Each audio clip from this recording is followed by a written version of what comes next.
Start करते हैं। चलो, तो अभी सिर्फ आज के दिन मैं आपको रिवाइज नहीं करवा रहा हूँ 10th पेज, बिकॉज हमने अभी अपने टेस्ट के लिए पढ़ा होगा। ठीक है, तो मैं आज डायरेक्टली आगे लूंगा।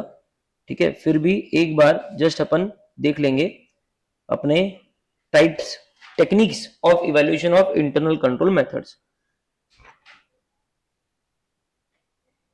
ठीक है, तो अपन ने 4 तरह के मेथड देखे, नैरेटिव रिकॉर्ड, चेकलिस्ट, क्वेश्चनर और फ्लो चार्ट। ठीक है, फ्लो चार्ट में हमने देखा 3 वर्ड इंपॉर्टेंट है, ग्राफिकल रिप्रेजेंटेशन, ठीक है, कंसाइज वे और बर्ड्स आई व्यू। ठीक है, सबसे पहले नैरेटिव रिकॉर्ड। नैरेटिव रिकॉर्ड में हमने देखा कि नैरेटिव रिकॉर्ड क्या है, एक एग्जॉस्टिव डिस्क्रिप्शन है पूरे सिस्टम का। ठीक है, और इससे ये स्मॉल बिजनेसेस के लिए एडवांटेजेस है। ठीक है, और जहां पे कोई फॉर्मल इंटरनल कंट्रोल सिस्टम नहीं है उसके लिए इंपॉर्टेंट है, लेकिन इसके ड्रॉबैक्स है। ड्रॉबैक्स ये है कि पूरे सिस्टम को कॉम्प्रीहेंड करना, ठीक है, is quite difficult. Weakness identify करना बहुत डिफिकल्ट है, बिकॉज बहुत बड़ा रिकॉर्ड रहेगा, वीकनेस और गैप्स।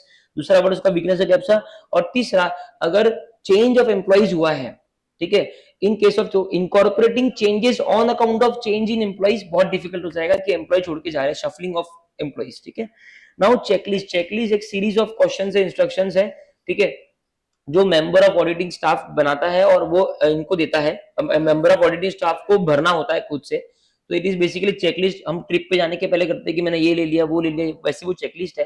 ठीक है, वो उसको फॉलो करना है। उसमें उसको अपनी सिग्नेचर भी करनी है। यस मतलब सेटिस्फैक्टरी, नो मतलब नेगेटिव, एनी मतलब नॉट एप्लीकेबल, ऐसे इंस्ट्रक्शंस होते हैं। ठीक है, ये ऑन द जॉब रिक्वायरमेंट है जो करनी है आपको चेकलिस्ट की।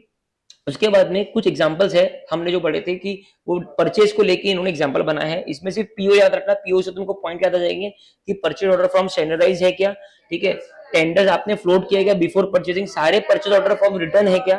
ठीक है, उसके बाद में जो इंटरन अपना ये गोडाउन वाला व्यक्ति है, अपना इन्वेंट्री के कंट्रोल अकाउंट्स जो है, the person responsible for preparing the inventory control accounts is not the same who is responsible for the custody of inventory। ठीक है, very good. Internal control questionnaire, ये कॉम्प्रिहेंसिव सीरीज ऑफ क्वेश्चंस है, ठीक है, जो most widely use होती है, और ये सबसे ज्यादा प्रैक्टिकल अप्रोच है इंटरनल कंट्रोल सिस्टम के बारे में जानने का। ठीक है, it gives you information about existence and effectiveness of internal control. उसके बाद में सबसे बड़ा एडवांटेज ये, क्या बोले, हाँ, ओवर वो बाद में है ना, हाँ वही एडवांटेज वही है, ओवरसाइट। और हमारे इसमें जो क्लिक वर्ड्स थे वो ये थे कि सेट ऑफ क्वेश्चंस, ठीक है, comprehensive series of questions, no oversight and no omission. उसके बाद में यस नो नॉट एप्लीकेबल, और उसके बाद में एक्सप्लेनेशन के लिए जगह छोड़ी है अगर आपका नो है तो। ठीक है, उसके बाद में क्या, हाँ, it will be issued to the client and client will give it to concerned executive employee to get it filled। ठीक है, और फिर उसको अपन आगे यूज करेंगे। ठीक है, the govern concern auditor then prepares a report and deficiencies और रिकमेंडेशन। तो अपन यहाँ पे डेफिशिएंसीज और रिकमेंडेशन जो है वो अपना क्लिक वर्ड था। तो अपना जो क्वेश्चनर है उसके लिए क्लिक वर्ड क्या थे, comprehensive series of question, no omission, no oversight, ठीक है, इशू टू द क्लाइंट, ठीक है, no not applicable, yes no not applicable, explanation and recommendations and deficiencies. ठीक है, उसके बाद में हमने इंटरनल कंट्रोल क्वेश्चनर के एग्जांपल्स पढ़े थे यहाँ पे। ठीक है, परचेज में परचेज सेंट्रलाइज्ड है क्या, ये है क्या, वो है क्या, तो ये अपन एक बार सेल्फ लर्निंग बेसिस पे सारे पढ़ लेंगे। ठीक है, उसके बाद में हमने आखिरी पढ़ा flow chart, graphic presentation, concise way and birds eye view. ठीक है, ये सब वर्ड्स अगर आपने अपने आंसर में लिखे, ठीक है, सबसे पहले ये जो ये नोट्स में लिखा हुआ है वो लिख देना। ठीक है, फिर आपको उसको एलोबरेट करना है तो आप अपने फिर एक्स्ट्रा का जो इतना लिख देना, ये आ गया ना, मार्क्स फिक्स हो गए। फिर तुमको बढ़ाना है नहीं बढ़ाना है, तुम्हारे पास टाइम है वो देख लेना, लेकिन इसको अंडरलाइन कर देना ताकि वो बढ़ाया कुछ देखे ना, सिर्फ इतना देखे। ठीक है, डन। अब आते हैं testing of internal control. Testing of internal control हमने बोला कि इंस्पेक्शन होगा, ठीक है, inspection of document, supporting documents. ठीक है, basically for example who authorized the bill, ठीक है, हु ऑथराइज्ड द इनवॉइस, वो है। Inquiries and observation, inquiries and observation of the internal control system, ठीक है, विच में include who actually perform against who was supposed to perform. ठीक है, उसके बाद में reperformance include performing auditor independent performance by other auditor of the procedure. ठीक है, which was suppose to perform as a part of internal control system, ठीक है। फिर उसमें उसको कोई भी डेफिशिएंसीज मिलेंगे, for example reconciliation of bank accounts, वो खुद बैठ के रिकंसिलिएशन कर रहा है बैंक अकाउंट का, बीआरएस फाउंडेशन में पढ़ा था, तो बोले लाओ मेरे को दो, मैं खुद करता हूँ, मैं खुद करके देखता हूँ। और लास्ट में testing of internal control operating on a specified computerised application, तो इंस्पेक्शन, ऑब्जर्वेशन, रीपरफॉर्मेंस, और इसमें चौथा वर्ड याद रखना, कंप्यूटराइज्ड एप्लीकेशन। तो testing of internal control which is applied on a specified computerized application, ठीक है, और ओवरऑल आईटी फंक्शन,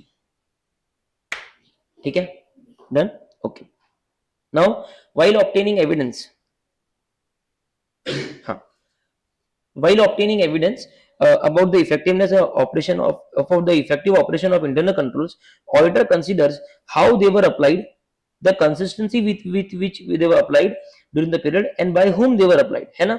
जब आप एविडेंस इकट्ठा कर रहे हो इंटरनल कंट्रोल सिस्टम के लिए, अगर आपको एग्जाम में टेस्ट ऑफ कंट्रोल के बारे में आया है ना, तो आपको ये तो लिखना ही पड़ेगा, ये ध्यान में लाना ही है आपको, ठीक है। ऊपर का आपको ध्यान में लाना है कि ये टेस्ट ऑफ कंट्रोल से हम लोग क्या करते हैं, हम लोग एविडेंस इकट्ठा करते हैं about the effectiveness of the design of control system, ठीक है, और operation of internal control through out the period, पूरे पीरियड में इंटरनल कंट्रोल कैसे ऑपरेट हुआ, पूरे पीरियड में इंटरनल कंट्रोल कैसे ऑपरेट हुआ, ठीक है। अब यहाँ पे ये भी आपको आंसर में लिखना है, ठीक है। तो ये पूरा मिला के टेस्ट ऑफ कंट्रोल बनता है। तो हमने ये लिख दिया कि कैसे मैं प्रोसीजर क्या क्या यूज करूंगा, फिर मैं लिखूंगा कि टेस्ट ऑफ कंट्रोल से मेरे को मालूम पड़ता है कि इंटरनल कंट्रोल सिस्टम का इफेक्टिवनेस क्या है, और हम लोग कंसिडर करते हैं कि हाउ दे वर अप्लाइड, है ना, कितनी कंसिस्टेंसी से वो अप्लाई हुए हैं और कौन उसको अप्लाई कर रहा है। इन चीजों को लेके अपन ऑडिट एविडेंस इकट्ठा करते हैं।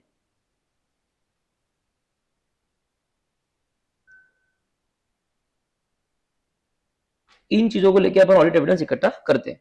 The concept of effective operation recognizes that some deviations may have occurred, deviations from prescribed controls may be caused by such factors as changes in key personnel. अब जब ये एविडेंस इकट्ठा करते हो, ठीक है, और ये जो इफेक्टिव ऑपरेशन का जो कंसेप्ट है, उससे हमें मालूम पड़ता है कि क्या डेविएशन हुए थे इंटरनल कंट्रोल में, जैसा वो ऑपरेट करना चाहिए वैसा वो ऑपरेट क्यों नहीं किया, तो ये जो भी डेविएशन हुए ये क्यों हुए अपने को मालूम पड़ता है। और उसका एक एग्जांपल है कि भी चेंज इन की पर्सनल, जो पर्सन आज तक वो काम करता था वो छोड़ के चला गया, अब दूसरा आएगा तो कहीं ना कहीं कुछ ना कुछ डेविएशन होंगे, क्योंकि उसको पता थोड़ी है, right.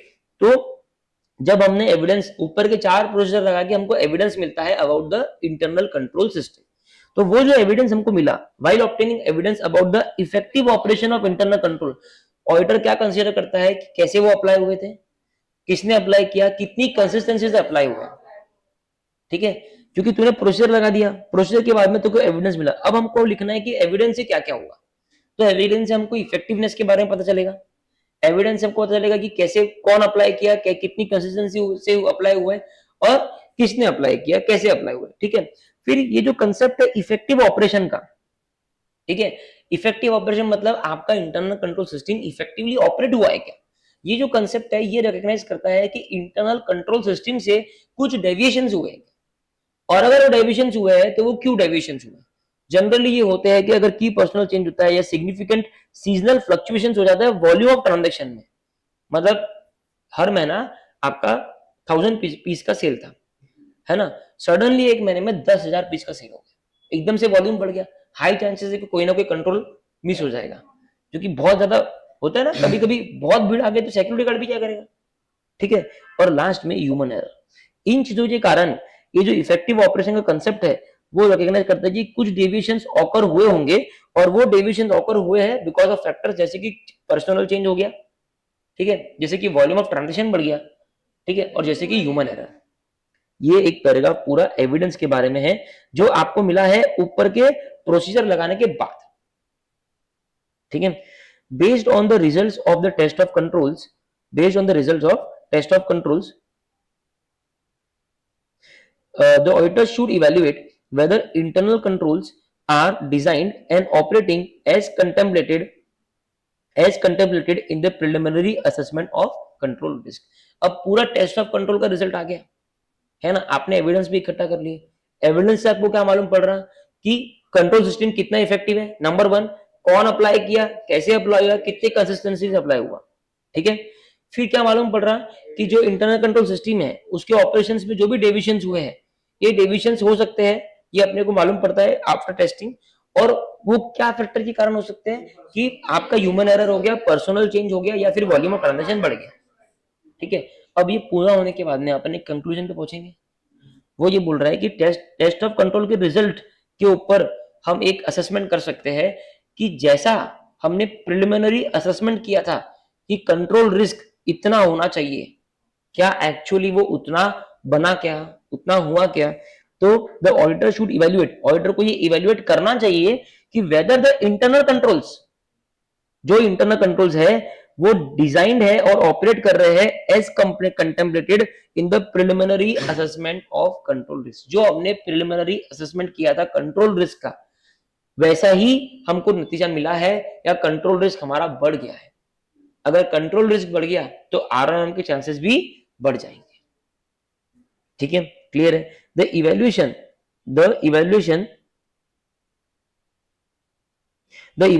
Of deviations may result in the auditor concluding that, अब तुम क्या करोगे, डेविएशन तुमको मिल गया, अब भी डेविएशन को जब तुम इवेल्युएट करोगे तो तुम एक नतीजे पे पहुंचोगे कि जो assessed level of control risk है उसको रिवाइज करना पड़ेगा। अगर मान लो कम ज्यादा हो गया तो हमने एक असेसमेंट किया था प्रिलिमिनरी कि कंट्रोल रिस्क इतना होगा, अब पूरा टेस्ट ऑफ कंट्रोल्स लगा लिया।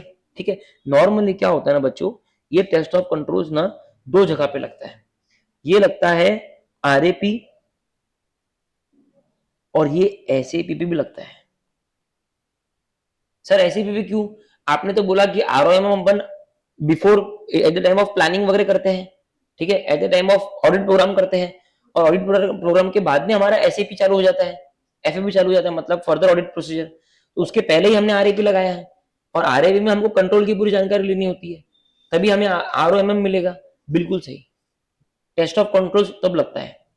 लेकिन क्या होता है जब एसएपी के टाइम पे अपन आते हैं ना, तो वॉल्यूम ऑफ ट्रांजेक्शन इतना ज्यादा रहता कि आप फर्दर ऑडिट प्रोसीजर लगा ही नहीं पाते।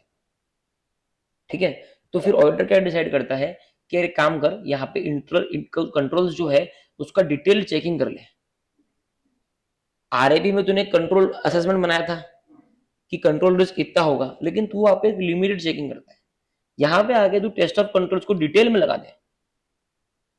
ठीक है, और फिर अगर मान लो कंट्रोल रिस्क अपने को प्रिलिमिनरी असेसमेंट से ज्यादा मिल गया तो अपन ऑडिट रिपोर्ट क्वालिफाई कर देंगे, लेकिन अपन इतने ट्रांजेक्शन चेक नहीं कर पाएंगे। तो बहुत बार ऑडिटर क्या करता है, सैंपलिंग करता है, सैंपलिंग के साथ साथ में टेस्ट ऑफ कंट्रोल लगा देते हैं।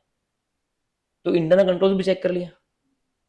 इन्वेंट्री डिपार्टमेंट है, बहुत सारी इन्वेंट्री है, हम लोग फर्दर ऑडिट प्रोसीजर की स्टेज पे खड़े हैं, सब हो गया, आरएपी आरओएमएम वगैरह सब अपना असेसमेंट बना लिया है, टेस्ट ऑफ कंट्रोल एक बार लग चुका है आरएपी के स्टेज पे, प्रोग्राम बन चुका है, प्रोग्राम के बाद में हम आके अभी फर्दर ऑडिट प्रोसीजर लगा रहे हैं। अब इसमें इतनी इन्वेंट्री है कि हमारे लिए पूरी इन्वेंट्री गिनना पॉसिबल नहीं है।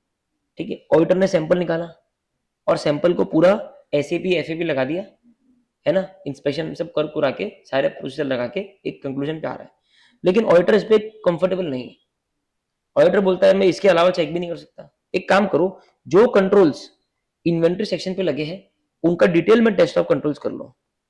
सर वो आरआईपी में किया था, वो कम किया था, डिटेल में कर ले। अब डिटेल में करने के बाद में अगर तेरा कंट्रोल रिस्क का जो असेसमेंट है वो प्रिलिमिनरी असेसमेंट जब तूने किया था उससे अगर मैच हो गया तो हम आगे बढ़ जाएंगे, लेकिन अगर तेरा कंट्रोल रिस्क बढ़ गया तो हम स्ट्रेट अवे रिपोर्ट को क्वालिफाई कर देंगे। मतलब क्वालिफाई मतलब, सॉरी तुमको पता नहीं है वर्ड, हम रिपोर्ट दे देंगे खराब, समझा, मतलब एक गंदी रिपोर्ट दे देंगे फॉर एग्जाम्पल, क्योंकि हम और कुछ नहीं कर सकते।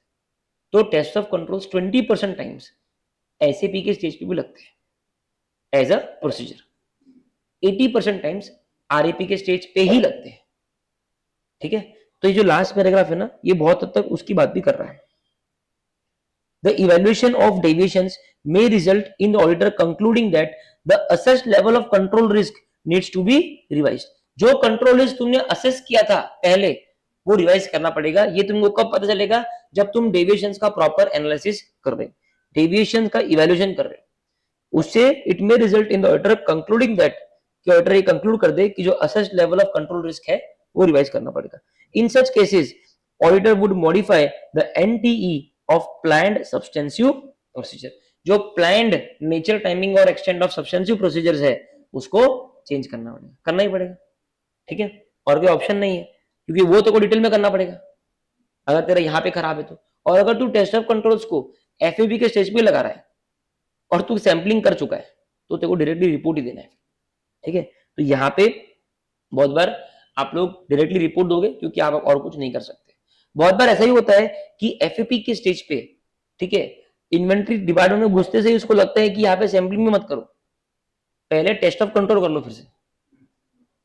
तो पहले टेस्ट ऑफ कंट्रोल करा, अब उसको कंट्रोल रिस्क में डेविएशन मिल गया, ठीक है, कि पहले मैंने जो एसेस किया था वो इतना था लेकिन वो यहां आ रहा है, अब इसके हिसाब से वो सैंपल निकाल लेगा,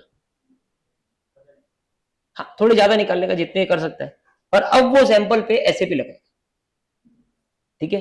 तुमको समझ में आ रहा है ना, ये एक्चुअली फाइनल लेवल पे, ठीक है, इंटर लेवल पे टेस्ट ऑफ कंट्रोल इतना ही है, ठीक है। लेकिन मैं तुमको ये बता रहा हूँ कि फाइनल लेवल पे जाने के बाद में तुमको ये ना लगे शिवम सर ने तो बोला ही नहीं, शिवम सर ने बोला सिर्फ आरएपी भी लगता है, तो मैं तुमको बता रहा हूँ कि टेस्ट ऑफ कंट्रोल सिर्फ आरएपी पे नहीं लगता, कभी कभी एफबी पे भी लगता है, ठीक है।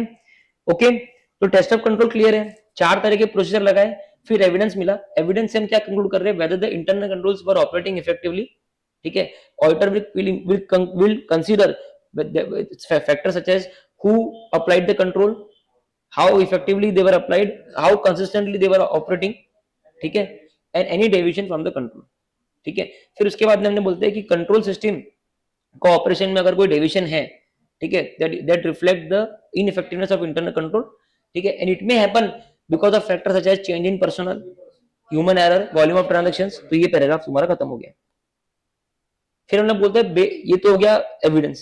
अब conclusion, based on result of the test of controls, auditor concludes in regards to the preliminary assessment of the control risk, ठीक है, so whether the control risk needs to be revised और नॉट, ठीक है। तो ये वो वाला point है, और ये भी कहीं ना कहीं सेम सा पॉइंट है, ठीक है। बस इतना तुमने आंसर लिख दिया, टेस्ट ऑफ कंट्रोल जिंदाबाद, ठीक है, एकदम क्लियर है, पक्का, ठीक है। अब आते हैं what is automated environment. What is automated environment? An automated environment basically refers to a business environment where the processes, operations, accounting, and even decisions are carried out by using computer systems। मतलब पढ़ो line, black line,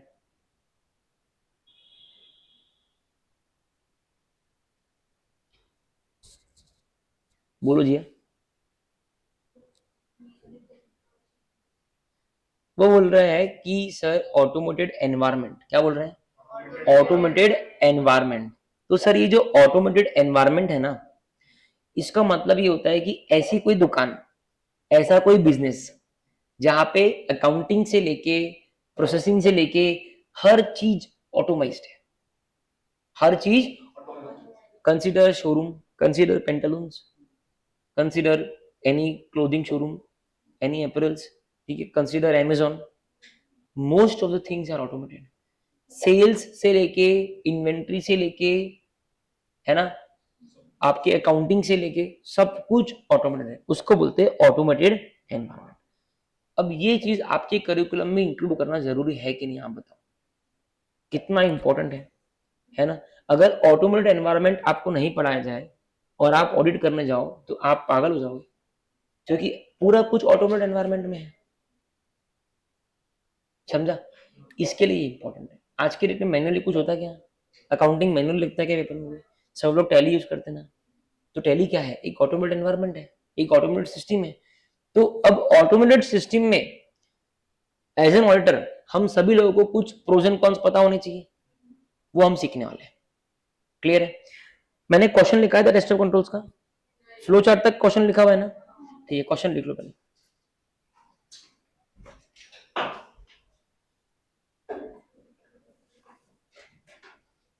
देखो question कैसे बनेगा, ठीक है, एक बार देख लो फिर तुम लिख लो बोर्ड की तरफ। ये जो लाइन है ना, ये पूरी लिखो बराबर से, ठीक है, ये लाइंस तीनों, ठीक है, और इन्वर्टेड कॉमास में लिखो, ठीक है, और फिर लिखो state what all will be included in evaluation of test of in test of controls. Question लिखा था टेस्ट ऑफ कंट्रोल्स, अच्छा 2 लिखा है ना, देख लो क्वेश्चंस है लिखे हुए ना, ठीक है तो लिख लेना फिर, लिख गए ना, चलो ठीक है। अभी आ जाओ, सबसे पहले अभी एक एक करके अपन पढ़ेंगे। अच्छा अपना मैप भरा हुआ है क्या? हाँ, मैप नहीं भरा हुआ है, बाप रे, ठीक है तो लास्ट में मत भर, छूट जाएगा, बहुत बारीक बारीक बारीक बारीक पॉइंट है।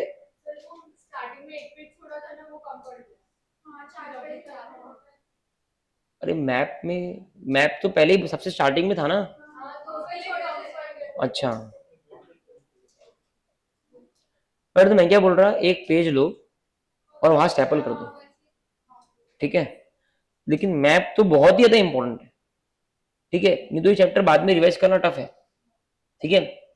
और मैं तुमको है ना, एक एक खुशखबरी ये है कि ये चैप्टर हम एंड तक रिवाइज करेंगे, not in the class, but उसका एक तरीका मेरे पास में है। तो ये चाहिए नहीं, टेस्ट तो ठीक है, टेस्ट भी होगी होगी, नहीं नहीं होगी, सही बोल रहा हूँ, तो बहुत होगी, लेकिन जब हम आगे के चैप्टर्स पे जाएंगे ना, तो आपको रोज का इसका एक पेज का टारगेट दूंगा। एवरी 15 डे मैंने प्लान किया है, every 15 day we are going to complete one revision of this chapter along with all the other things we are doing, but we are going to make this chapter our asset, not a liability, ठीक है। मैं क्या बोल रहा आपको, इसमें ना अब ये नया हेडिंग आ जाएगा ऑटोमेटेड एनवायरनमेंट, और उसमें पहला आएगा की फीचर। अब देखो ये ऑटोमेटेड एनवायरनमेंट को ना अपन पॉइंट बाय पॉइंट दिमाग में रखने का जी, कितने क्वेश्चन इसमें आ सकते हैं। सबसे पहला क्वेश्चन पूछेगा वो फीचर बता, ठीक है, अभी तक थोड़ी शायद से कम टेस्टेड एरिया है ये, ठीक है, लेकिन एग्जाम में टेस्टिंग इसकी हो सकती है, ठीक है, और कुछ पार्ट तो बहुत इजी है, हल्का सा पार्ट थोड़ा टफ है। चलेंगे आगे, सब रेडी है, 7:45 हो चुके हैं, ठीक है, आधी घंटा अपन और करेंगे, और एज करेंगे आज, थोड़ा मिक्सिंग रहेगा क्योंकि टेस्ट भी है, ठीक है। पहले 8:15 तक का टारगेट लेते हैं, ठीक है, आधी घंटा डेडिकेटेडली पढ़ाई करते हैं। चलो ऑटोमेटेड एनवायरनमेंट नया टॉपिक, की फीचर्स, चलेगा, सब पॉइंट छोटे और सब पॉइंट मजेदार है।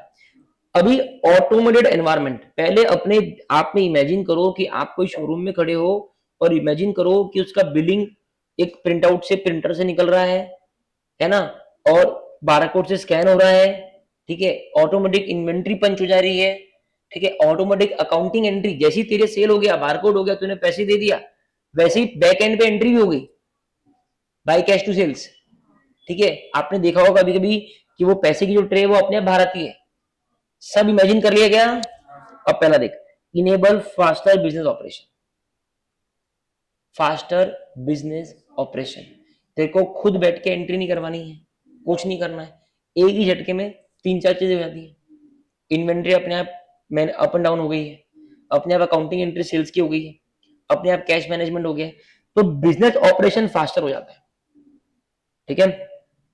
Accuracy in data processing and computation, accuracy in data processing and computation, data को प्रोसेस करने में, कंप्यूटेशन में एक्यूरेसी बढ़ जाती है। ऐसा नहीं होगा कि भाई आस्था का इनवॉइस देवांशी के नाम पर चढ़ा दिया, ये मिस्टेक्स कंप्यूटर नहीं करता है। तो डेटा को प्रोसेस करने में, कंप्यूट करने में 2+2+2+2 अपन बोलते 6, लेकिन 8 होना चाहिए, ठीक है। ऐसे कितने एरर्स करते हैं अपन, ठीक। तो कंप्यूटेशन, डेटा को प्रोसेस करने में, डेटा को कंप्यूट करने में एक्यूरेसी बहुत हाई रहती है। तो पहले तो मैं बोलता हूं फास्टर, दूसरा मैं बोलता हूं एक्यूरेसी,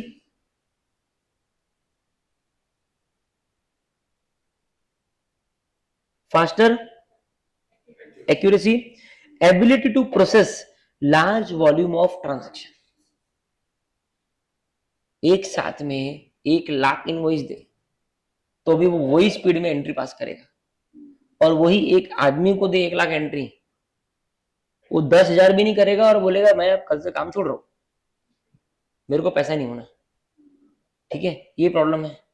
तो इसके पास में एबिलिटी होती है कि ये लार्ज वॉल्यूम ऑफ ट्रांजैक्शंस को प्रोसेस कर सकता है, तो large volume of transactions, integration amongst business operation, business operation आपस में इंटीग्रेट हो सकते हैं। सर ये क्या पॉइंट, इतना प्यारा पॉइंट है, देखो बताता हूं, देख मान ले ऑटोमेटेड नहीं होता है ना, अब पेंटालून्स पे सेल हुआ, ठीक है, अब एक बंदा वहां बैठा होता किताब लेके, क्या बिका, एक टी शर्ट बिकी, ठीक है, वो लेस कर दिया उसने मैन्युअली।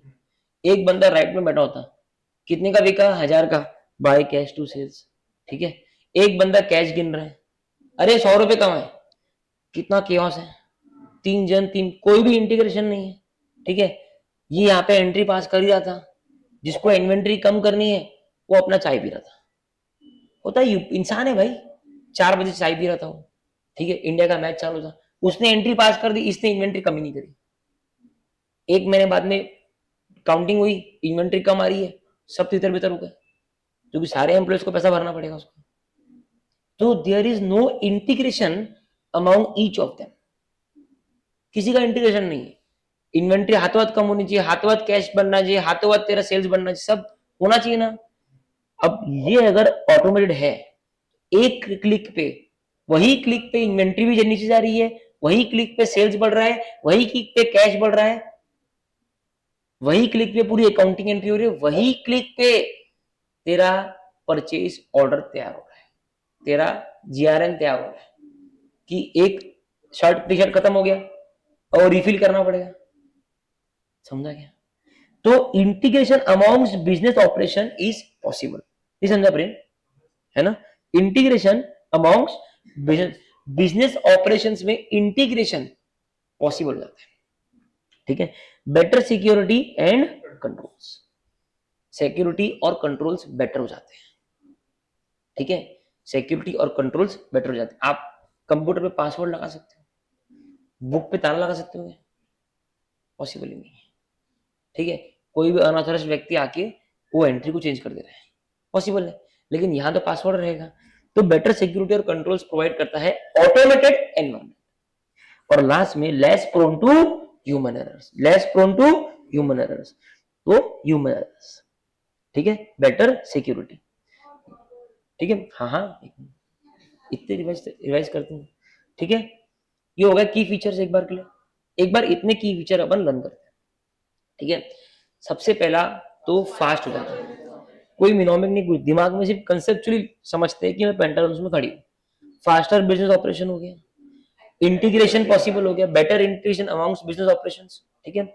उसके बाद में ह्यूमन एरर खत्म हो गए, less prone to human error, accuracy of data processing and collection बहुत ज्यादा है, तो accuracy, faster, integration, human error और सिक्योरिटी और कंट्रोल ज्यादा हो गया, है ना। लार्ज वॉल्यूम ऑफ ट्रांजेक्शंस को वो प्रोसेस कर सकते हैं, सारे आ गए क्या, ठीक है। तो faster accuracy, large volume, integration, security, human errors, ठीक है। इसका एक लाइन बना लेंगे क्या, बना सकते हैं, पहले दो पढ़ लेते हैं। प्रोवाइड्स लेटेस्ट इंफॉर्मेशन, जैसे ही तूने बारकोड स्कैन किया इमीडिएट पीछे हो गया, तो लाइव है, लाइव, तो अगले ही मिनट में पासवर्ड डाल के लॉगिन करेगी ना, तो एक शर्ट कम दिखेगा इन्वेंट्री में, वही इंसान है, कर रहा ना, इंसान हूं, 2 मिनट, वो ऐसी 2 मिनट का वो तो हफ्ते के बाद में होती है अकाउंटिंग, तो लाइव छोड़ो, ठीक है। Provide latest information, connectivity and networking capability, है ना। कनेक्टिविटी बढ़िया है, नेटवर्किंग बढ़िया है, मतलब क्या है कि बॉस रिमोट लोकेशन पे है, तभी भी वो लैपटॉप ओपन करके एक्सेस करके आज कितना सेल हुआ, क्या हुआ, है ना। अलग अलग ब्रांच है, एक ब्रांच तुकाराम चौक में, एक गोरक्षण में है, राधा जैन प्लॉट में, सब ब्रांच आपस में कनेक्ट हो सकते हैं, सेंट्रलाइज परचेस हो सकता है उसके, बराबर है। तो कनेक्टिविटी और नेटवर्किंग, ठीक है। चलो की फीचर्स ऑटोमेटेड एनवायरनमेंट की क्या है, पहले तो सबसे पहले ह्यूमन वाले बोल देते हैं, ठीक है, less prone to human errors, ठीक है। वॉल्यूम ऑफ ट्रांजेक्शन भी इंसान नहीं कर सकता, और वो लोग आपस में इंटीग्रेशन भी नहीं कर सकते, ये तीन तो मेरे को ह्यूमन वाले लगते हैं, ठीक है। तो less prone to human error, ठीक है, लार्ज वॉल्यूम ऑफ ट्रांजेक्शन, और इंटीग्रेशन भी वो लोग नहीं करते, इंटीग्रेशन अमॉन्ग बिजनेस प्रोसेसेस। उसके बाद में हम बात करते हैं एक्यूरेसी, ठीक है। फास्टर क्या था, फास्टर बिजनेस ऑपरेशन, फास्ट, देखो फास्ट तो है ही है, देखो क्या हुआ हम सब रे, फास्ट भी होना और एक्यूरेसी, स्पीड विद एक्यूरेसी, दोनों point, faster business operation and accuracy of data processing, ठीक है। और उसके बाद में सिक्योरिटी, ठीक है, सिक्योरिटी एंड कंट्रोल्स बहुत अच्छे होते हैं, उसके बाद में नेटवर्क कनेक्टिविटी अच्छी है और लेटेस्ट इंफॉर्मेशन अवेलेबल है। क्लियर है? ठीक है, एक बार और 3 पॉइंट तो ह्यूमन के, less prone to human error, larger volume of transactions और इंटीग्रेशन अमॉन्ग्स बिजनेस ऑपरेशंस। फिर एक फास्टर और एक्यूरेसी वाला पॉइंट था, फिर एक सिक्योरिटी वाला पॉइंट था, ठीक है, एक कनेक्टिविटी वाला पॉइंट था, एक लेटेस्ट इंफॉर्मेशन वाला पॉइंट। बराबर है, हो जाएंगे लर्न। ठीक है, बढ़िया है ना। अभी मैं तुमको 30 सेकंड्स दे रहा हूं, बाय हार्ट कर लो हाथों हाथ। की फीचर्स ऑफ ऑटोमेटेड एनवायरनमेंट।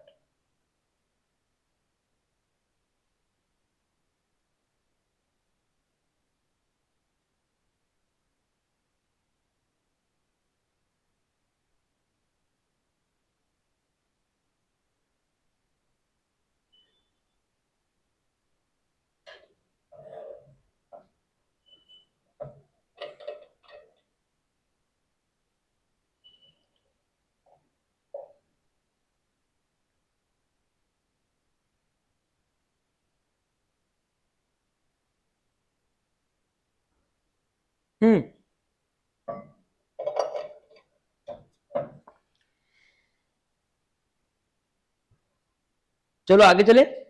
ठीक है, हो गया लर्न, है ना। Given below are some of the points that an auditor should consider to obtain understanding of the company's automated environment. अभी पहले अपन ने देखा कि भी फीचर क्या होते हैं, फीचर देख लिया, चलो ठीक है, बढ़िया है। अब ऑडिटर, अगर आप ऑडिट करने गए एक ऐसे एंटिटी में जहां पे पूरा ऑटोमेटेड है, तो अब नॉर्मल हमने जो पढ़ा था understanding the entity and it's environment, that is different, and automated environment के अंडरस्टैंडिंग लेना, दैट इज डिफरेंट। दोनों में फर्क है, दोनों में बहुत फर्क है। ठीक है, understanding the entity and it's environment एक डिफरेंट चीज होगी, और तुम्हारी ऑटोमेटेड एनवायरनमेंट की अंडरस्टैंडिंग डिफरेंट होगी। तो एग्जाम में अगर क्वेश्चन आया कि ऑटोमेटेड एनवायरनमेंट की अंडरस्टैंडिंग लेनी है, ठीक है, कई की कंपनी के ऑटोमेटेड एनवायरनमेंट की, तो ऑडिटर को क्या क्या पॉइंट्स कंसीडर करने हैं। So given below are some of the points जो ऑडिटर को कंसीडर करने चाहिए। ठीक है, पहला है information systems being used, information systems being used, one or more application system and what they are. क्या आईएस तुम यूज कर रहे हो, क्या इंफॉर्मेशन सिस्टम तुम यूज कर रहे हो, एसएपी यूज कर रहे हो, टैली यूज कर रहे हो। ठीक है, टैली बेसिकली अकाउंटिंग सॉफ्टवेयर है, एसएपी इंफॉर्मेशन सिस्टम का सॉफ्टवेयर है, क्योंकि उसमें सिर्फ अकाउंटिंग नहीं होती, उसमें सब कुछ होता है। अरे हम तो यूज करते हैं विंडोज, इंफॉर्मेशन सिस्टम है ना, मैक, लिनक्स, सब इंफॉर्मेशन सिस्टम है। ठीक है, सो इंफॉर्मेशन सिस्टम आप कौन सा यूज कर रहे हो। अरे आपका मोबाइल एप्लीकेशन व्हाट्सएप क्या है, इंफॉर्मेशन सिस्टम। ठीक है, देयर पर्पस, क्या पर्पस है वो इंफॉर्मेशन सिस्टम का, जो भी आप यूज कर रहे हो, फाइनेंशियल भी है, नॉन फाइनेंशियल भी है, या सिर्फ फाइनेंस को रिलेटेड है, मतलब वो सिर्फ अकाउंटिंग करेगा कि वो इन्वेंट्री भी कम करेगा कि वो हाथ हाथ कैश मैनेज भी करेगा, क्या क्या करेगा, वो तुमको समझना चाहिए ना। तो पहला है क्या, क्या इंफॉर्मेशन सिस्टम तुम यूज कर रहे हो, उसमें one or more application system and what they are, एक या एक से ज्यादा एप्लीकेशन सिस्टम आप देखोगे और देखोगे कि वो क्या है, व्हाट दे आर, कौन है, क्या है। ठीक है, तो क्या यूज कर रहे हो, क्यों यूज कर रहे हो, फाइनेंशियल के लिए, नॉन फाइनेंशियल के लिए। ठीक है, कहाँ यूज कर रहे हो, लोकेशन कहाँ है। देखो क्या होता है, आपके जो सर्वर्स है ना वो एक जगह पे लोकेटेड रहते हैं। आपको पता है क्या, बहुत अभी एक थोड़ा सा चालू है वो कहीं की, हाँ, और क्या क्या, वाटर क्राइसिस, उसका डेटा सेंटर से क्या लेना देना है। हाँ, वेरी गुड। तो जो सर्वर्स होते हैं, ठीक है, उनको पानी लगता है कूलिंग के लिए। ठीक है, तो वो थोड़ा क्राइसिस चालू है, अभी इंडिया में पानी नहीं है, पानी का शॉर्टेज चल रहा है, तो वो उन पे लेके लोग थोड़ा सा वो कर रहे हैं कि भाई डेटा सेंटर्स बेंगलोर में क्यों शिफ्ट किए और ये किए वो किए। तो सारी परेशानी हमारे साथ, हमारे पास में ये साल में एक साथ नहीं आई।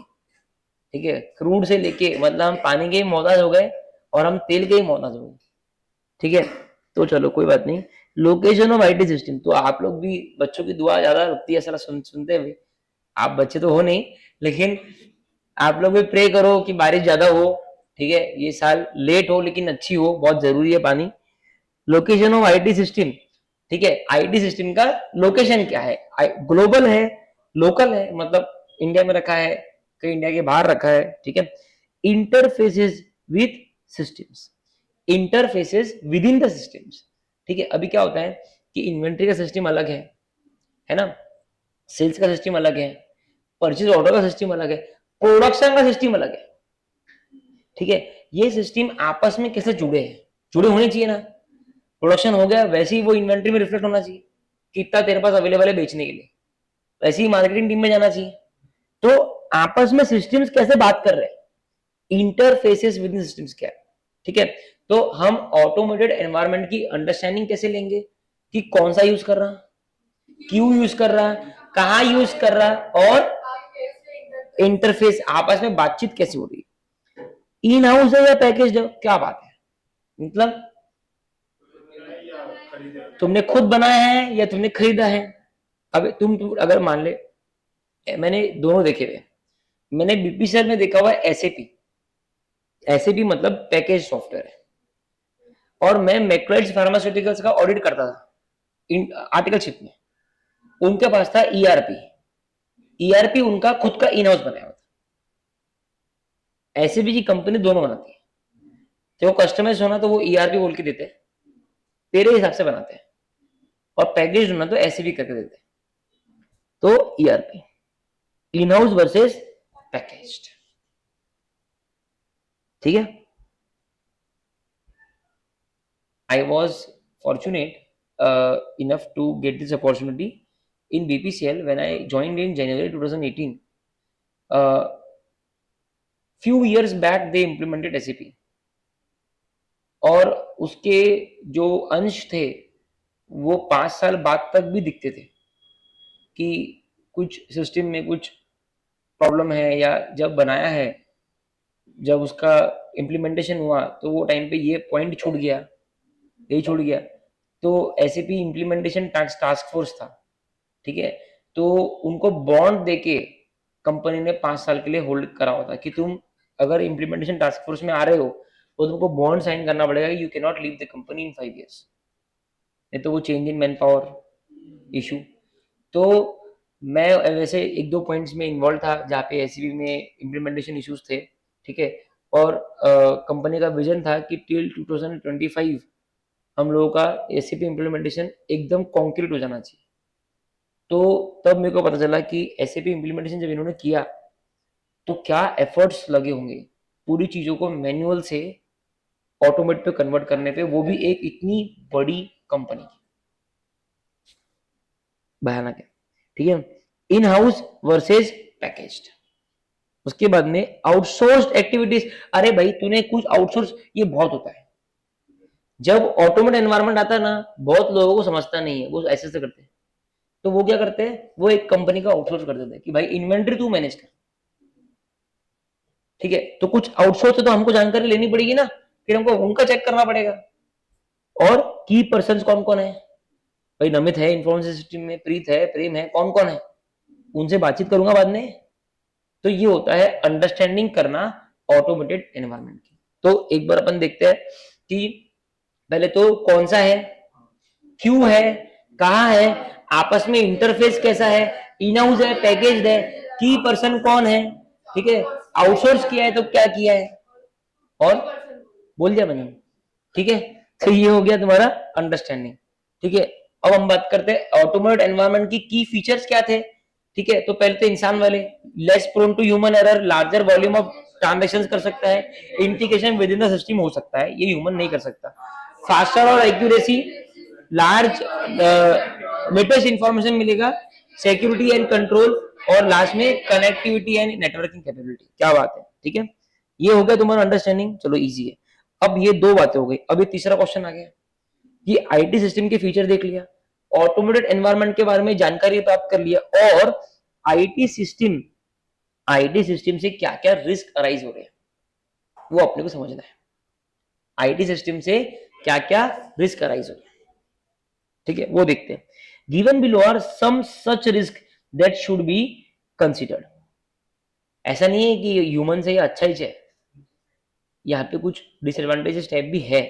ठीक है, पहला inaccurate processing of data, processing inaccurate data और बोथ। ओ माय गॉड, कौन एक्सप्लेन करेगा ये वाला पॉइंट? कौन एक्सप्लेन करेगा?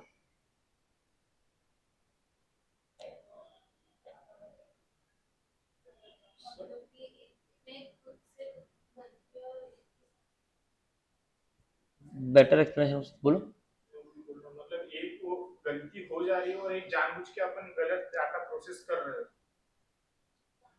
ऑलमोस्ट देखो, बात तो तुमको क्या है, एक होता है इनएक्यूरेट प्रोसेसिंग ऑफ डेटा, मतलब सिस्टम में ग्लिच है और सिस्टम 2+2 5 थ्रो कर रहा है। ठीक है, बहुत बार होता है, जो लोग कंप्यूटर यूज करते हैं बहुत बार होता है, कभी कभी ग्लिच आ जाता है। ठीक है, तो हम बंद करते हैं, रिफ्रेश करते हैं, वापस से प्रोग्राम को लॉन्च करते हैं। कभी कभी मोबाइल हैंग होता है ना, कभी कभी व्हाट्सएप हैंग हो जाता है मान लो, तो ये सब इनएक्यूरेट प्रोसेसिंग ऑफ डेटा है। ठीक है ना। लेकिन प्रोसेसिंग इनएक्यूरेट डेटा मतलब अभी सिस्टम तो सिस्टम है, उसको दिमाग थोड़ी है, मतलब ह्यूमन इमोशंस थोड़ी है, उसको तो क्या है, कोडिंग है, आलू दो सोना निकालो, वैसे भी बात है।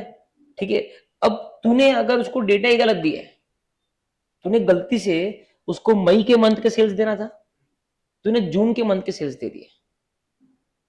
ठीक है, और वो जून पिछले साल का है, उसने सारी एंट्री पास कर दी, सब एक्यूरेट है, लेकिन वो डेटा ही एक्यूरेट नहीं है। तो प्रोसेसिंग इनएक्यूरेट डेटा या फिर inaccurate processing of the data, data सही है, तूने गलत किया, समझा पॉइंट? ठीक है, या फिर दोनों, ये इसका एक डिसएडवांटेजेस है, रिस्क है। अनऑथोराइज्ड एक्सेस टू डेटा, ये तो आपको पता ही होगा, जो पर्सन को उस डेटा का एक्सेस नहीं होना चाहिए उसने उस डेटा को एक्सेस कर लिया। तुम्हारा व्हाट्सएप ऑन था, मैंने झांक के देख लिया, अनऑथोराइज्ड है ना, अनऑथोराइज्ड एक्सेस टू डेटा। ठीक है, सो ये हो सकता है, ये रिस्क है। ठीक है, डायरेक्ट डेटा चेंजेस, सब कुछ सामने बराबर किया है, रात को सब चले गए, पीछे जाके उसने इन्वेंट्री चेंज कर दिया बैक एंड में। ठीक है, बैक एंड चेंजेस क्या बोलते हैं? पीछे से हुए हुए changes, back and changes. Direct data changes, direct data में चेंजेस कर दिए। ठीक है, एक्सेसिव एक्सेस या फिर प्रिविलेज्ड एक्सेस, उनको सुपर यूजर ही बोलते हैं। अब जब हम लोग एसएपी इंप्लीमेंटेशन बीपीसीएल में कर रहे थे, जो भी टास्क फोर्स ने इंप्लीमेंटेशन किया था, उन लोगों के पास में ऑलमोस्ट पूरे बीपीसीएल का एक्सेस था। नहीं तो क्या होता, उनका काम बहुत स्लो हो जाता, हर चीज के लिए अरे इसी का वो एक्सेस चाहिए, अरे देवांशी वो एक्सेस चाहिए। ठीक है, फिर उसमें भी क्या है, गवर्नमेंट कंपनी, वो भी बोलेंगे हाँ लिख के मेल दे, फिर वो मेल पे यस लिख रहे इट इज, तो उनको तो एक्सेस देना ही पड़ेगा। तो ये रिस्क भी है, एक ही पर्सन के पास में अगर सब एक्सेस है तो वो क्या क्या कर सकता है वो सोच लो आप। So excessive access, privileged access, समझ में आया पॉइंट? तो क्या क्या नुकसान हमने देखे, इनएक्यूरेट प्रोसेसिंग देख लिया, ठीक है, अनऑथोराइज्ड एक्सेस आपने देख लिया, उसके बाद में बैकएंड चेंजेस आपने चेंजेस डेटा देख लिए, और एक्सेसिव एक्सेस। तो देखो, एक होता है अनऑथोराइज्ड एक्सेस, एक होता है एक्सेसिव एक्सेस, एक होता है डेटा, एक होता है डेटा की इनएक्यूरेट प्रोसेसिंग या फिर डायरेक्ट चेंजेस टू डेटा। ठीक है, ये दोनों पॉइंट जुड़े हुए, ये दोनों पॉइंट जुड़े हुए। Lack of adequate segregation of duty, कभी कभी क्या होता है, ऑटोमेटेड एनवायरनमेंट है, ठीक है, सारा काम सिस्टम कर रहा है, तो क्या होता है हम लोग मैन पावर कम कर देते हैं, सेग्रीगेशन ऑफ ड्यूटीज नहीं हो पाता, क्योंकि क्या है, मैन पावर की जरूरत ही नहीं ना, सारा काम तो कंप्यूटर कर रहा है, तो वो एक दो पर्सन ही उसके लिए रिस्पॉन्सिबल रहते सिर्फ, है ना। तो अब वो एक दो नहीं रिस्पॉन्सिबल है, तो कभी भी जाकर बैकएंड में चेंजेस कर सकते हैं, कॉल्यूजन कर सकते हैं। सो सेग्रीगेशन ऑफ ड्यूटीज नहीं, ड्यूटी सेग्रीगेट नहीं कर पा रहे, lack of adequate segregation of duties, adequate segregation of duties नहीं हो पा रही। Unauthorised changes to systems, unauthorised access to data है, सिमिलरली अनऑथोराइज्ड चेंज, आपने सिस्टम प्रोग्राम में ही चेंज कर, आपने जाकर कोडिंग चेंज कर दी, एक होता है अनऑथराइज एक्सेस टू डेटा, आपने क्या किया, डेटा कॉपी पेस्ट करके घर पे लेके गए, this is unauthorise access to data. ठीक है, अनऑथराइज चेंज इन सिस्टम्स, आपने सिस्टम ही चेंज कर दिया, आपने कोडिंग चेंज कर दी, आपने लिख दिया अगर सेल हुआ तो बाय सेल्स टू कैश डालने, चेंज कर दिया, समझा? तो एक है कि आपने डेटा अनऑथराइज एक्सेस किया, ठीक है, एक है कि डायरेक्ट डेटा चेंजेस हो रहे हैं, ठीक है, एक है कि आप अनऑथराइज चेंजेस कर रहे हो सिस्टम्स में, प्रोग्राम्स में, ठीक है, तो ये जुड़े हुए पॉइंट्स हैं,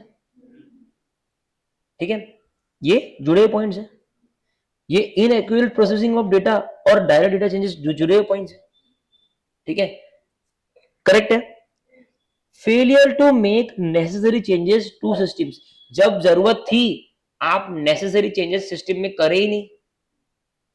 अरे भाई सिस्टम में अभी मान लो एएस में तब्दीली हुई, ठीक है, कोई अकाउंटिंग ट्रीटमेंट चेंज हो गया, मान लो वो बोलते हैं कल से एसएलएम ही लगाना है, लेकिन आपने सिस्टम में वो चेंज नहीं किया, तो अब सिस्टम तो पुराने लगाएगा ना, failure.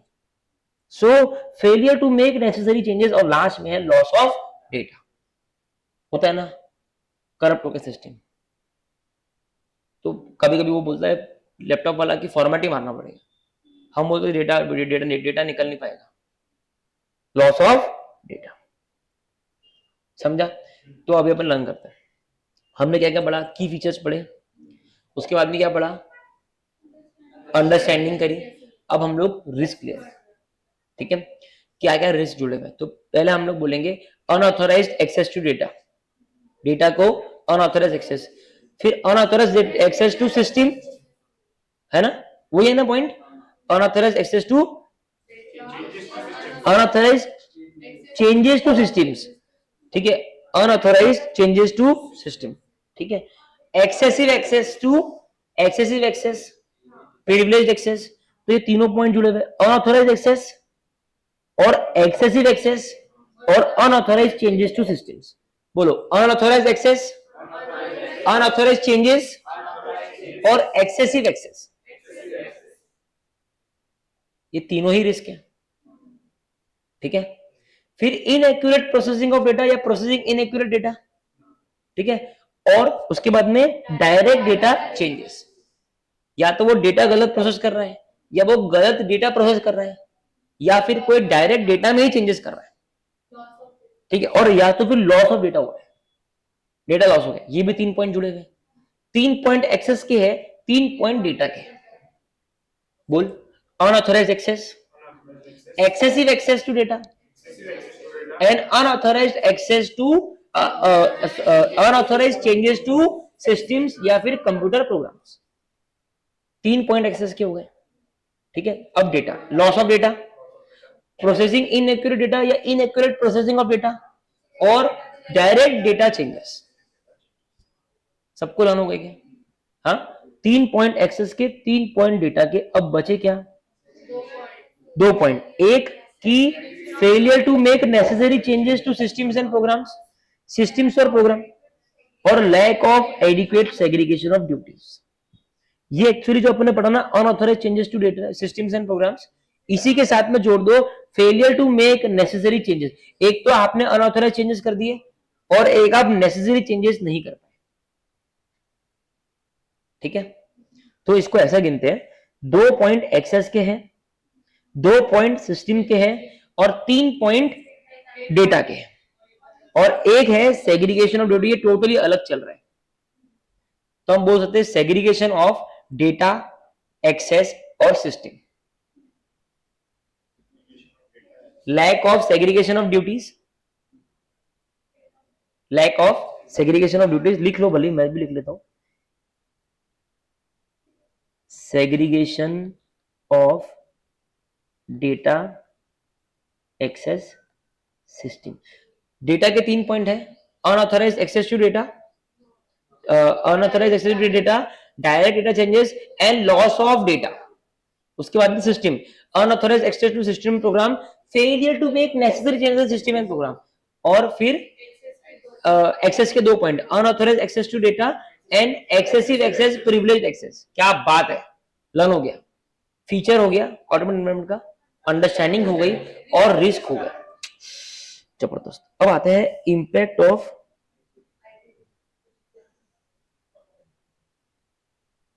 IT related risk. Impact on substantive checking. Impact of substantive checking.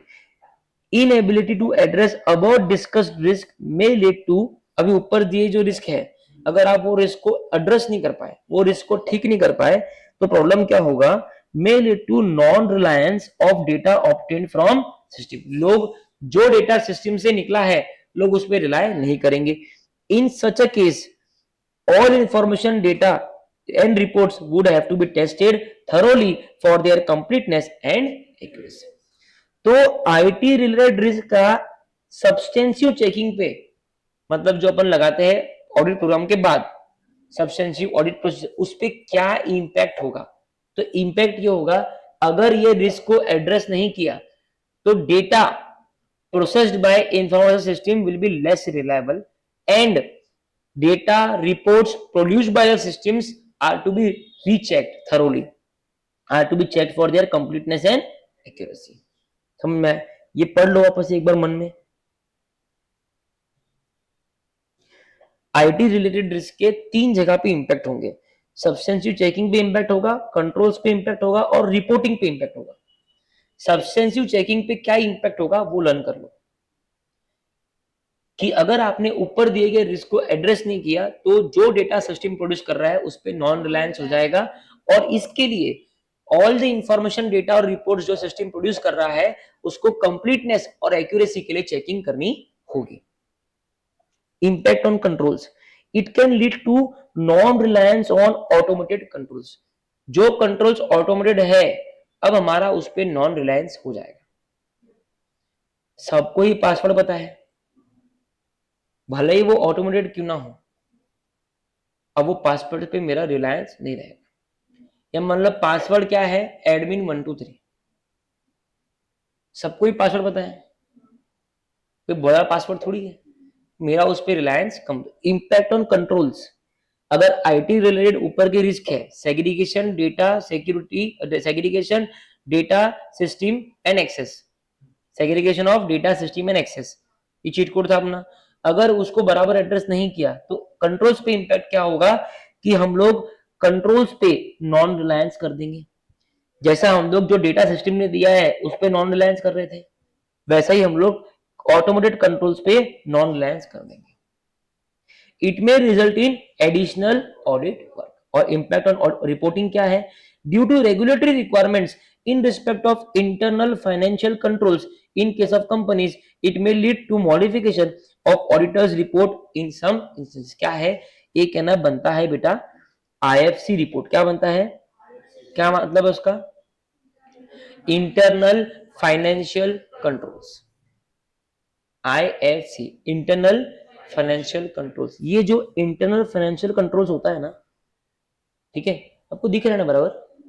हाँ, इंटरनल फाइनेंशियल कंट्रोल्स जो होता है ना, ठीक है, ये एक रिपोर्टिंग होती है जो ऑडिटर को करनी होती है. आपके इंटर की बुक में इसका एक रेफरेंस आएगा, और थोड़ा ज्यादा रेफरेंस फाइनल में अब है कि नहीं क्या पता, शायद फाइनल में तो उतना ही रेफरेंस है जितना इंटर में है. तो ये जो कुछ कंपनीज होती है जो लिस्टेड होती है, जिनका कुछ टर्नओवर अगर क्रॉस हो जाए तो उनको IFC कराना पड़ता है. It's kind of a different audit in itself. वो ऑडिट का पर्पस सिर्फ ये होता है कि कंपनी में जितने भी फाइनेंशियल कंट्रोल्स हैं उनकी चेकिंग कर. Kind of an internal control related to financial reporting. Yes, उसकी चेकिंग कर. तो इसमें ये रिपोर्ट देनी होती है कि आपका वो कंट्रोल्स कैसे है कैसे नहीं है, और अगर वो खराब है तो ऑडिटर को अपनी ऑडिट रिपोर्ट को मॉडिफाई मतलब खराब रिपोर्ट देनी पड़ती है. तो वो बोल रहे हैं कि इसकी रिपोर्टिंग पे क्या इंपैक्ट होगा, इन रिस्क का रिपोर्टिंग पे क्या इंपैक्ट होगा. तो रिपोर्टिंग पे ये इंपैक्ट होगा कि क्योंकि रेगुलेटरी रिक्वायरमेंट है IFC के अंदर, तो अगर ये जो रिस्क है ये ट्रीट बराबर नहीं हुए तो it may lead to the modification of auditors report. तो सब्सटेंशियल चेकिंग पे इंपैक्ट हो गया कि non reliance of data obtain from information system. Controls पे हो गया नॉन रिलायंस ऑन कंट्रोल्स, और lastly modification of audit report. Clear है क्वेश्चन? ठीक है, ये मेरा चौथा क्वेश्चन है ऑटोमेटेड एनवायरनमेंट का, कि आईटी रिलेटेड रिस्क के इंपैक्ट क्या क्या है. आपने अगर इतना ढंग से लिख किया है ना, आपको मार्क्स मिल जाएंगे. क्लियर है? नीचे आ जाते हैं। अभी आते हैं types of controls in an automated environment. Automated environment में कुछ टाइप्स ऑफ कंट्रोल होते हैं, ठीक है। एक होता है जनरल आईटी कंट्रोल्स, क्या होते हैं? और एक होते हैं एप्लीकेशन कंट्रोल्स, क्या होते हैं? और एक होते हैं आईटी पे डिपेंडेंट कंट्रोल्स, क्या होते हैं? ठीक है, ये अपने को पढ़ना है। उसके बाद में टेस्टिंग मेथड्स क्या होती है ऑटोमेटेड एनवायरनमेंट में, ये सब तो अपन ने जनरल पढ़ लिया। फीचर्स क्या है, अंडरस्टैंडिंग क्या है, रिस्क क्या है, रिस्क का इंपैक्ट क्या है, ठीक है। लेकिन अब चेक कैसे करूं ऑटोमेटेड एनवायरनमेंट को, वो अपन यहाँ पढ़ने वाले, ठीक है। अभी मैं आपको क्या करता हूं, मैं आपको पढ़ा देता हूं बी और सी। जनरल आईटी कंट्रोल्स अपन बाद में देखेंगे, ठीक है। अब हम लोग इस चैप्टर के बस एंड में आ रहे हैं, ठीक है। एप्लीकेशन कंट्रोल्स क्या होता है पहले वो देखो, है ना। कंट्रोल कितने तरह के होते हैं? 3। अभी तक हमने क्या देखा? ऑटोमेटेड एनवायरनमेंट देखा। अब ऑटोमेटेड एनवायरनमेंट में कंट्रोल्स होते हैं, ये देखो टाइप्स ऑफ कंट्रोल्स। अभी वो रिस्क को कम करने के लिए क्या करते हैं अपन? कंट्रोल लगाते हैं। तो कितने तरह के कंट्रोल ऑटोमेटेड एनवायरनमेंट में लगते हैं? 3 तरह के कंट्रोल लगते हैं। एप्लीकेशन कंट्रोल क्या होता है वो सुनो। Application control includes both automated and manual control that operate at business process level. See application मतलब क्या? अभी इन्वेंट्री डिपार्टमेंट है, ठीक है। इन्वेंट्री डिपार्टमेंट में एक पर्टिकुलर एप्लीकेशन को मतलब ना अपने दिमाग में जो एप्स है ना उनको इमेजिन करो, ठीक है। उसमें ट्विटर हो गया, ये हो गया, वो हो गया, फिर आपका कैलकुलेटर हो गया, ठीक है ना। बहुत सारे ऐप है, न्यूज के कोई ऐप्स हो गए, ठीक है। तो ऐसा इन्वेंट्री सेक्शन में एक एप्लीकेशन है जिसका काम है इन्वेंट्री को मैनेज करना। वो एप्लीकेशन ऑटोमेटिकली देख लेता है कौन सी इन्वेंट्री पेरिश हो रही है, कौन सी अच्छी है, कौन सी पहले निकालनी है, किसकी एक्सपायरी कितनी पास में है। तो वो सब चीज को एप्लीकेशन है। जनरल आईटी कंट्रोल्स का मतलब क्या होता है पता है? मैं आपको सिंपल भाषा में समझाता हूं। आपका फोन, आपके फोन में लगा, फोन को अपन खोलते हैं ना, ठीक है। फोन को खोलते तो फेस आईडी मांगता है या फिंगर मांगता है या पासवर्ड मांगता है। ये आपने लगाया हुआ है जनरल आईटी कंट्रोल, ठीक है। व्हाट्सएप पे क्लिक करेगा पप्पा, फिर पासवर्ड मांगता है, ठीक है। वो है एप्लीकेशन कंट्रोल। समझा क्या फर्क? जनरल आईटी कंट्रोल मतलब आपके कंपनी में एज ए होल जो जनरल आईटी कंट्रोल लगा हुआ है सारे एप्लीकेशन मिला के टुगेदर। एप्लीकेशन कंट्रोल मतलब वो स्पेसिफिक बिजनेस प्रोसेस लेवल पे जो एप्लीकेशन है उसका कंट्रोल। तो देखो application control include both manual and automated control जो ऑपरेट होते हैं बिजनेस प्रोसेस लेवल पे। Automated application controls are embedded into IT applications. जो ऑटोमेटेड एप्लीकेशन कंट्रोल्स है वो आईटी एप्लीकेशन में एम्बेडेड होते हैं, मतलब उन्हीं में अटैच्ड होते हैं, इनबिल्ट होते हैं। होता है ना, अपन व्हाट्सएप में पासवर्ड डाल रहे हैं तो व्हाट्सएप में एम्बेडेड हो गया ना वो पासवर्ड। अब बिना पासवर्ड के व्हाट्सएप खुलेगा नहीं। तो बोले ऑटोमेटेड एप्लीकेशन कंट्रोल जो है ये आईटी एप्लीकेशन में एम्बेडेड होते हैं, जैसे कि ईआरपी एंड हेल्प। ईआरपी मतलब उसने एक एप्लीकेशन कंट्रोल का एग्जांपल दिया ईआरपी, ठीक है। और and help in ensuring the completeness, accuracy, integrity of the data in those system. वो सिस्टम में जो भी डेटा है उसकी एक्यूरेसी, ऑथेंटिसिटी, वो सब वो लोग एंश्योर करते हैं। एक्यूरेसी, इंटीग्रिटी एंड कंप्लीटनेस, कि तेरे व्हाट्सएप में जाके कोई मैसेज किसी ने डिलीट तो नहीं किया, ठीक है। तेरे व्हाट्सएप में जाके किसी ने कोई किसी को मैसेज तो नहीं भेज दिया जैसे इसने भेजा था नमित ने, ठीक है। तो ये आपका एप्लीकेशन कंट्रोल ब्रीच हो गया था, ठीक है। सो ऑटोमेटेड एप्लीकेशन कंट्रोल्स, तो एप्लीकेशन कंट्रोल मैनुअल भी होते हैं और ऑटोमेटेड, ठीक है। Eight business process level, eight business process. फिर पहले तो बोल दिया ऑटोमेटेड मैनुअल, बोलो कि एप्लीकेशन कंट्रोल ऑटोमेटेड मैनुअल, ये फर्स्ट पॉइंट हो गया, ठीक है। ये फर्स्ट पॉइंट हो गया। सेकंड पॉइंट है कि controls are embedded into IT applications, है ना। कंट्रोल्स आईटी एप्लीकेशंस में एम्बेडेड ही है और इसके लिए वो एंश्योर कर रहे हैं कंप्लीटनेस, एक्यूरेसी और integrity of the data in the systems. Clear है? पक्का? 3 पॉइंट में एप्लीकेशन कंट्रोल खत्म हो जाता। एक ऑटोमेटेड मैनुअल है, बिजनेस प्रोसेस लेवल पे है, ठीक है। Controls are embedded in IT system और इसके कारण they ensure that the data in the system is accurate, complete and integrate, ठीक है। तीसरा है आईटी डिपेंडेंट कंट्रोल्स। क्या है?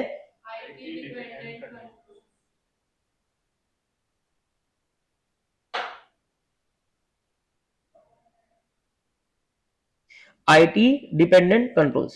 IT dependent controls are basically manual controls that makes use of some form of data, है ना, or information or report produced from IT system and applications. बहुत ही मस्त बात है। बताओ क्या है?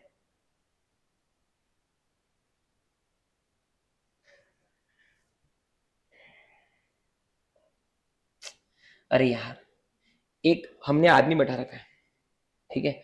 हम उसको बोलते हैं कि भाई तेरा काम ये है कि सिक्योरिटी कैमरा की तेरे को पूरी फुटेज देखनी है रोज, ठीक है।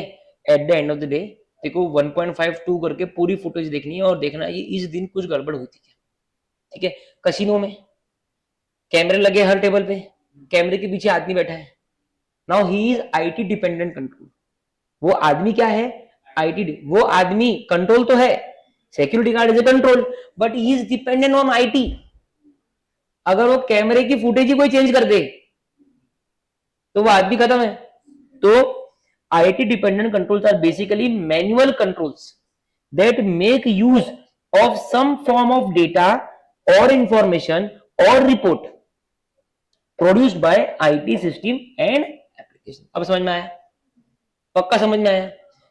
क्या है IT dependent control? IT dependent controls are the manual controls which are dependent on some form of data, information or report produced by IT systems and application। In this case, even though the control is performed manually, भले ही वो आदमी manually काम कर रहा है, the design and effectiveness of such control depends on the reliability of the source data।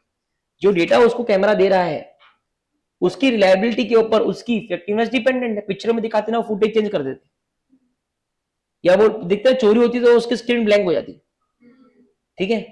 तो वो IT dependent control है। समझ में आया? पक्का? 100 का। तुम अब मेरे को सिर्फ जनरल आईटी कंट्रोल्स कराना है, फिर हम कल देखेंगे कि टेस्टिंग कैसे होती है इसमें, ठीक है। दोनों में डिफरेंस देखेंगे दोनों की इसमें, और फिर एक छोटा सा ऑडिट अप्रोच है ऑटोमेटेड एनवायरनमेंट में। ऑडिट अप्रोच क्या होना चाहिए, ठीक है, वो अपन अभी थोड़ा सा ना, मेरे को थोड़ा पार्ट इसमें टफ लगता है, जितना अपन कर पाए उतना कर लेंगे। मैं आपको खुला बोल रहा हूँ लाइव, ठीक है। कुछ कुछ चीजें हमको छोड़ना चाहिए रिस्क लेके, कि हमारे नसीब खराब है, यही क्वेश्चन एग्जाम में आ गया तो भगवान ने एक क्वेश्चन ऑप्शनल छोड़ने दिया है, ठीक है। तो वो थोड़ा सा कुछ क्वेश्चंस में कुछ कुछ पॉइंट्स अपन करेंगे, कुछ कुछ पॉइंट्स अपन भगवान भरोसे छोड़ देंगे। एक थाली में 5 एप्पल है, एक एप्पल खराब है, उसको बाहर नहीं निकाला तो वो सारे खराब कर देगा।